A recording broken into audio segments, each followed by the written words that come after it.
Bonjour et bienvenue dans cette vidéo qui sera aujourd'hui consacrée à la critique du film Man of Steel. Au fait, je digresse, mais avez-vous déjà fait attention que l'humoriste Anne Romanoff avait une façon de s'habiller très identifiable, car usant constamment des mêmes couleurs rouge et noir. Par conséquent, il s'agit d'un style tellement particulier qui la caractérise qu'on devrait appeler cela le style d'Anne Romanoff, ou même mieux encore, le Anne Romanoff style.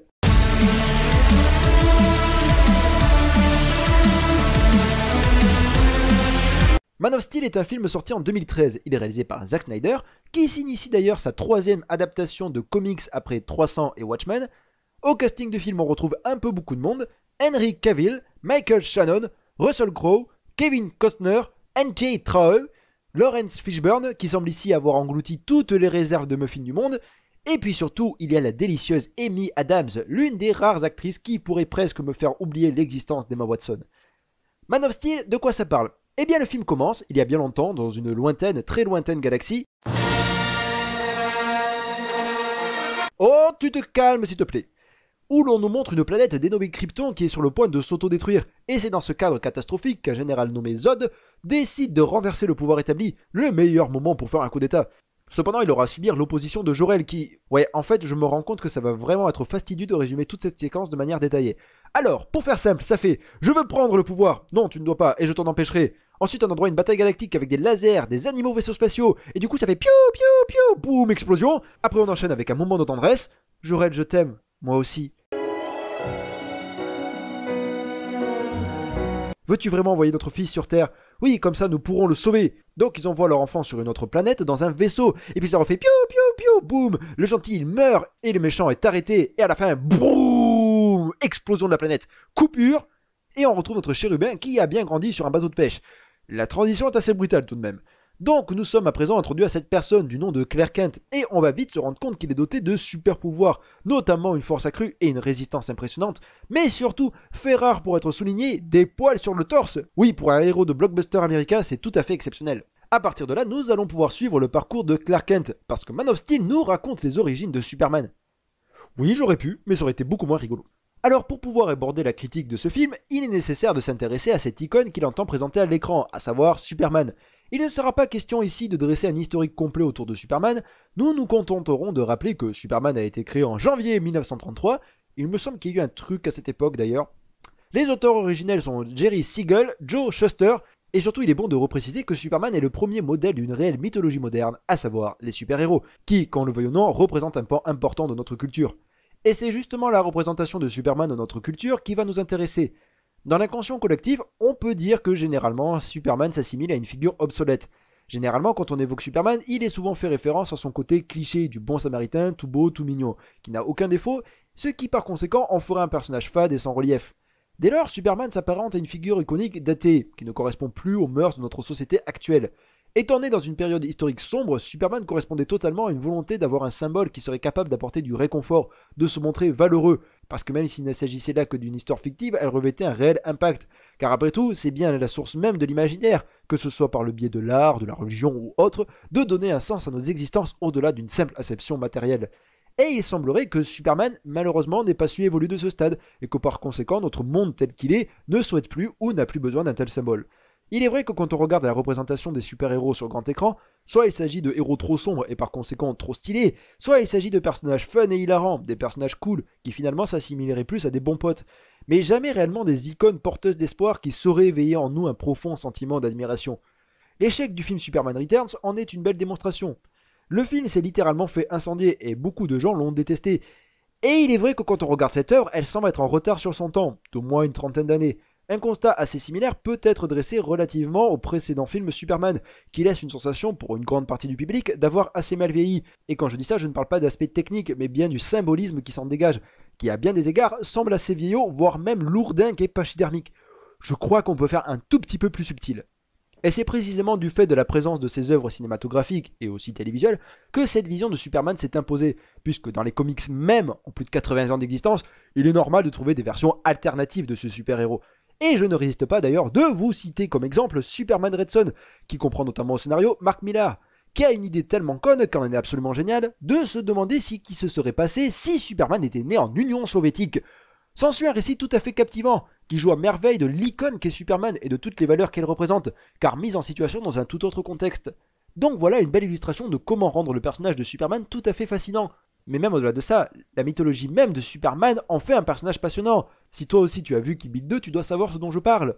Du fait que Superman, contrairement aux autres super-héros, sa véritable nature est d'être Superman, d'être un surhomme parfait. Son costume est celui qu'il revêt en tant que Clark Kent. Et là, il est faible. Il est la critique que Superman fait de toute l'humanité. Et bordel de merde, qu'est-ce que c'est classe! Ce qui m'amène alors à dire qu'un tel super-héros a encore sa place dans notre culture. Et même pour le symbole qu'il représente. Car certes, sur certains aspects, Superman peut apparaître comme un super-héros dépassé, mais j'ai envie de dire que non, car comme je l'avais fait remarquer dans ma vidéo sur Skyfall, une icône est en soi intemporelle pour peu qu'on arrive à la faire évoluer. Et je rajouterai même qu'à notre époque, où l'on voit se multiplier les considérations matérialistes, terre-à-terre, où l'on favorise la médiocrité culturelle, où l'on voit partout autour de nous des conflits, crises et j'en passe, on a bien besoin d'avoir quelque chose qui nous fasse rêver, qui nous permette de nous transcender, qui puisse nous inspirer. J'ai donc envie de dire que oui, on a besoin d'un Superman. J'ai besoin d'un Superman. En plus, Superman a quand même beaucoup de qualités. Outre ses super pouvoirs qui pètent, il faut aussi parler de son costume, que je trouve franchement cool. Et puis il porte une cape, bordel de merde. Et c'est vachement classe, les capes. Non mais c'est vrai, admirez le style de toutes ces personnes qui portent une cape.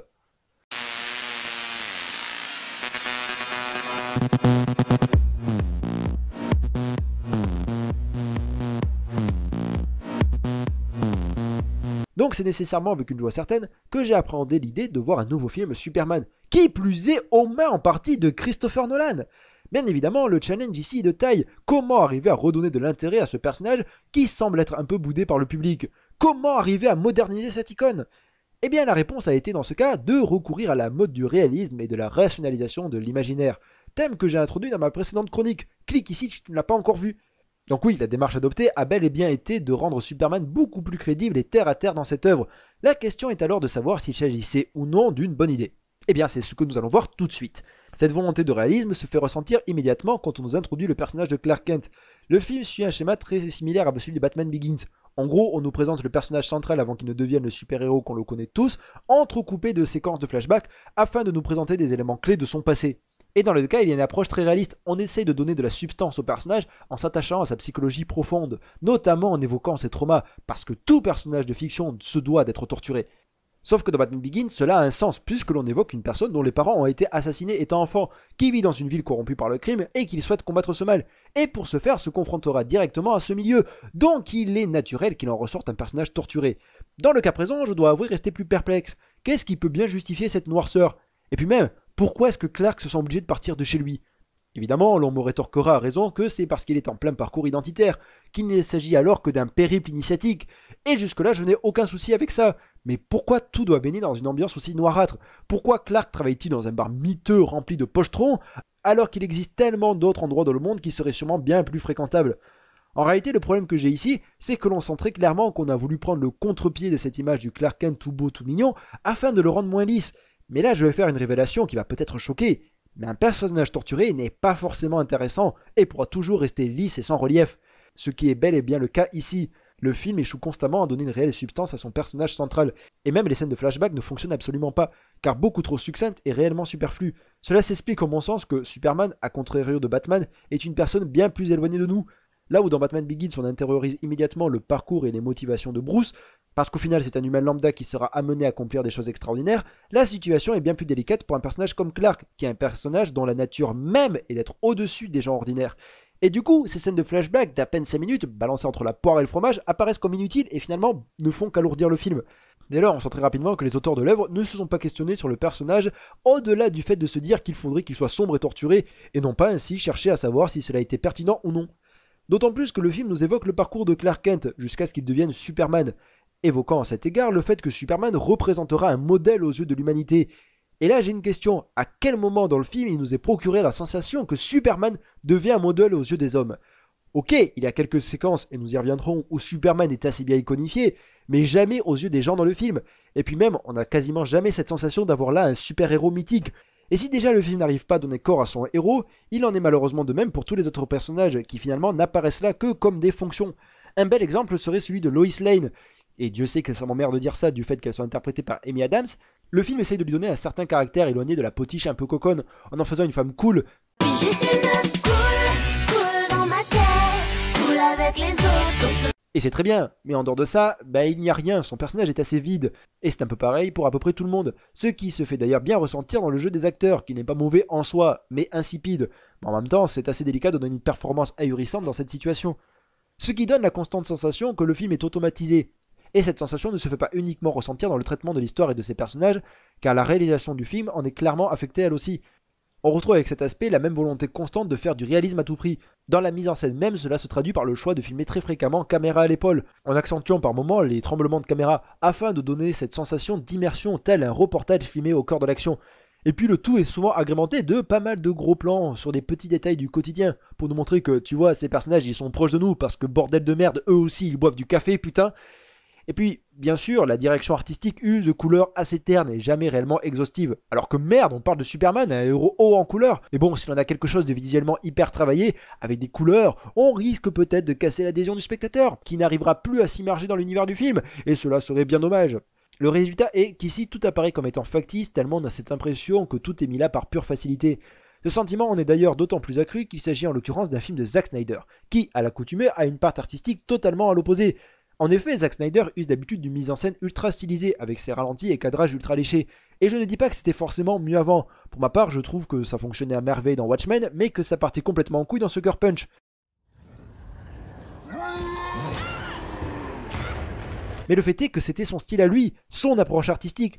Et je ne dis pas qu'un réalisateur ne doit pas sortir de ses carcans habituels, mais dans le cas présent, c'est tellement aux antipodes de ce qu'il a pu faire, qu'au final, il semble plutôt qu'il n'ait pas eu son point de vue en tant qu'auteur sur cette œuvre. Le résultat de tout cela est que l'on arrive ici à une situation assez paradoxale.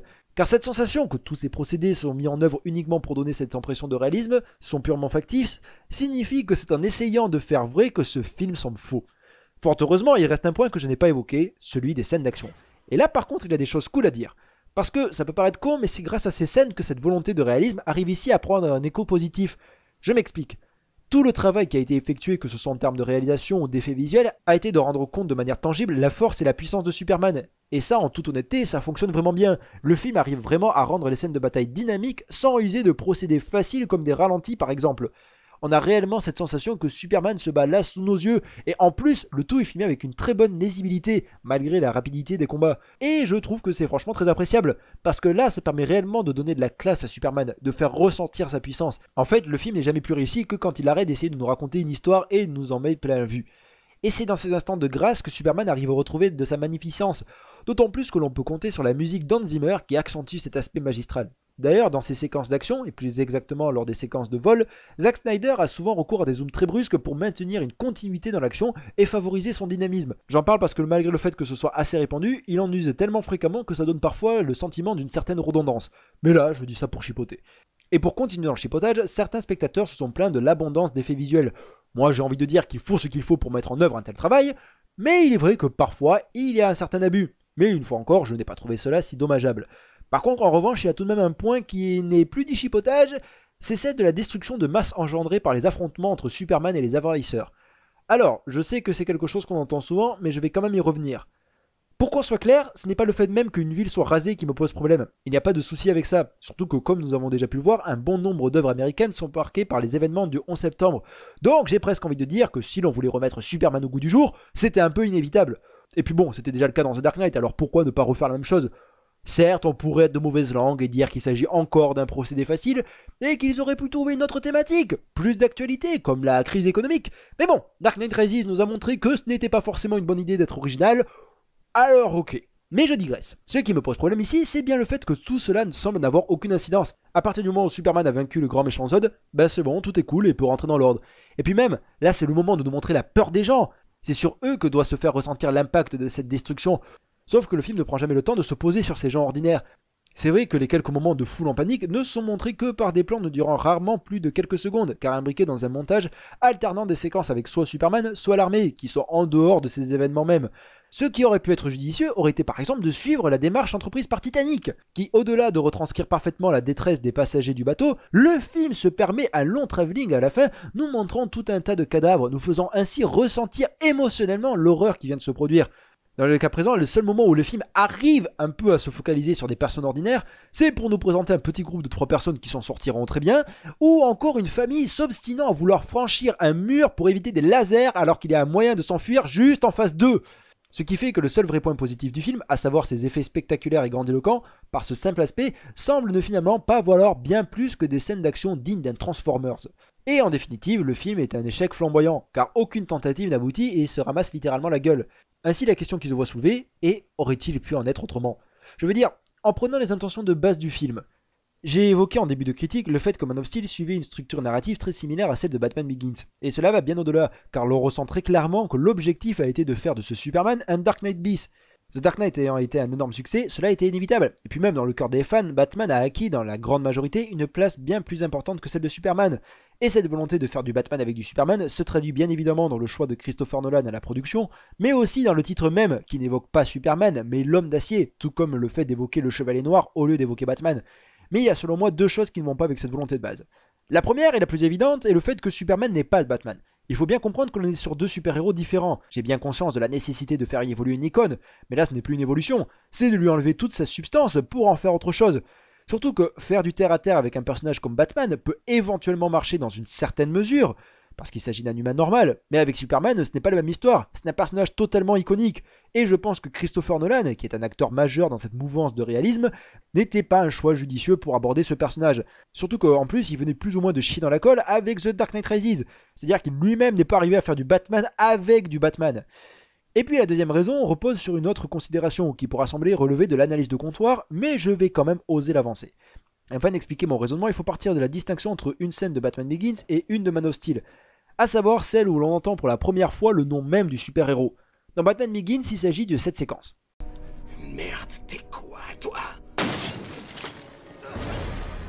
Je suis Batman. Cette scène te pose littéralement le personnage comme un putain de personnage badass qu'on impose. Là, on a de l'admiration pour lui. Alors que dans Man of Steel, il s'agit de ce moment. Superman l'accompagne. Superman? C'est l'alien, mon général, c'est comme ça qu'il l'appelle, Superman. En gros, c'est une petite blague balancée à la gueule du spectateur. Parce que bon, Superman, c'est un peu ridicule comme nom. Et selon moi, cela traduit dans ce cas que les auteurs du film ne croyaient pas en leur personnage à la base. Et comment veux-tu espérer faire un bon film à partir de là? C'est tout con, mais je pense que c'est déjà ce qui permet de comprendre pourquoi dans le cas de Batman, on a eu droit à un super film, et même à un deuxième super film, et même à un troisième film. Et que dans le cas de Superman, l'échec était inévitable. Ce qui fait qu'au final, je préfère Superman Returns, qui a beau avoir de nombreux défauts, notamment un rythme extrêmement lent et une absence de scènes d'anthologie, mais avait au moins pour lui de croire en son icône et essayer de faire vivre ce mythe qu'est Superman. Pourtant, je ne pense pas que le projet fut mené par cynisme. Je crois sincèrement, en tout cas je l'espère, que Zack Snyder et Christopher Nolan sont partis avec les meilleures intentions du monde, mais qu'ils sont partis dès le départ avec une mauvaise orientation. Et j'espère surtout qu'il ne s'agit là que d'un essai raté et que la suite sera plus concluante. Je dois avouer à cet égard que la bande-annonce de Man of Steel, Dawn of Justice, fait naître en moi quelques menus espoirs. Mais bon, il est encore trop tôt pour en parler.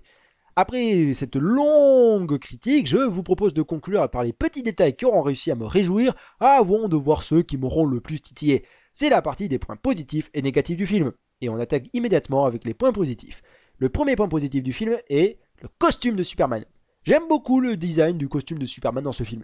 Je vous ai déjà évoqué tout à l'heure le fait que j'apprécie son costume en général, en vous parlant notamment de mon amour pour les capes. Amour qui d'ailleurs ne date pas d'hier, mais d'une époque lointaine. D'une époque où j'avais le sentiment que le fait de porter un pyjama Batman avec des chaussettes me donnait un air trop stylé. Alors imaginez un peu la même chose avec une cape. J'étais au summum du swag. Enfin voilà, tout ça pour dire que j'apprécie vraiment la gueule qu'ils ont donnée à cette version du costume de Superman. Point positif numéro 2, la méchante. S'il y a bien un personnage que j'apprécie dans le film, c'est celui-là. Pourquoi? Parce qu'elle a la classe, tout simplement. Et elle n'est caractérisée que dans ce but. Au début, je me disais que ça aurait été mieux si cela avait pu être elle la méchante principale.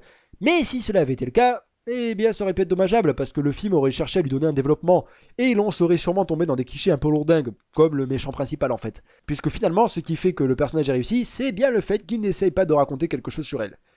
Et puis, dernier point négatif, le combat final. J'aime les affrontements que l'on peut voir dans Man of Steel, et forcément celui-là m'a vraiment beaucoup plu, déjà parce que j'apprécie grandement les face-à-face qui concluent un film, et force est de reconnaître que celui-là est particulièrement dantesque et épique, bien qu'un petit peu court.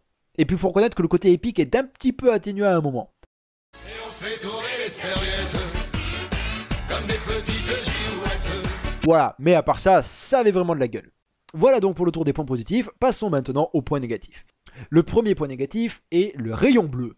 Quand le général Zod attaque la Terre avec ses hommes, celui-ci a pour objectif de repeupler cette planète par les habitants de Krypton. Mais pour ce faire, il doit modifier la gravité de la Terre. Alors, outre le fait qu'il s'agisse d'un pitch très similaire à celui de Transformers 3, c'est surtout le fait que l'on retrouve une image très couramment usée dans les films de super-héros, à savoir celle du fameux rayon bleu venant du ciel pour frapper la Terre. C'est pas extrêmement grave en soi, mais c'est juste que du coup, depuis que je m'en suis rendu compte à cause du Honest Trailer sur Iron Man, eh bien ça me sort par les yeux parce qu'on a le sentiment d'avoir à faire là un procédé éculé mis là par simple paresse. Deuxième point négatif, la mort du père de Clark. C'est probablement la scène la plus ratée du film, alors que pourtant elle était censée être capitale, car devant me permettre de comprendre le caractère tourmenté de Superman. Pourtant rien ne fonctionne tant tout y est foireux. Déjà le regard en mode « ne t'inquiète pas mon fils, tout va bien se passer » est tellement caricatural. Et puis même, qu'est-ce que c'est con? Parce que si le père de Clark meurt, c'est parce qu'il a voulu chercher leur chien resté dans la voiture. Et là j'ai une question, pourquoi est-ce que ce n'est pas Clark qui est allé le chercher? Ça aurait été bien plus logique. Et puis le fait qu'il reste là, à voir son père mourir, tout ça parce que ce dernier lui dit de ne pas montrer ses pouvoirs. Normalement dans ce genre de situation tu réagis à l'instinct et tu t'en fous que Brigitte, Roger et Robert puissent éventuellement voir la scène. Ce qui fait qu'au final on s'en fout de son décès. Même si dans le fond c'est très triste parce que tu sais, il buvait du café. Et puis dernier point négatif, la scène du bar. Il s'agit du passage où l'on peut voir Clark travailler dans un bar. Et à cette occasion, il va entrer en altercation avec un individu assez désagréable. Un bon gros connard des familles qui était en train d'harceler une serveuse. Clark intervient et ne fait rien. Et il reste là, et il subit les provocations du bonhomme. Et je déteste ce genre de cliché, quand une personne super balèze ne fait rien face à un individu juste parce qu'il ne veut pas user de sa force sur les plus faibles. Non mais c'est vrai, sans aller jusqu'à lui exploser la tête. Qu'est-ce qui t'empêchait de le maîtriser en lui faisant une clé de bras et en le sortant dehors?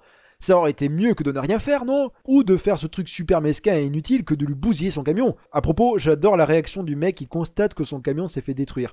Honnêtement, je pense avoir la même quand je me rends compte le soir chez moi que je n'ai plus de pain pour me faire des tartines de pâté. Et même si c'est quelque chose qui m'affecte grandement, je pense que ça reste bien en deçà de ce que l'on devrait ressentir quand un bien à plusieurs milliers de dollars vient d'être réduit en cendres. Voilà, cette très longue vidéo touche maintenant à sa fin. J'espère que celle-ci ne vous aura pas trop ennuyé. Enfin là, j'aurais même plutôt envie de dire ne vous aura pas donné envie de mourir. En tout cas, je vous dis merci beaucoup, au revoir, portez-vous bien et rendez-vous pour une prochaine vidéo.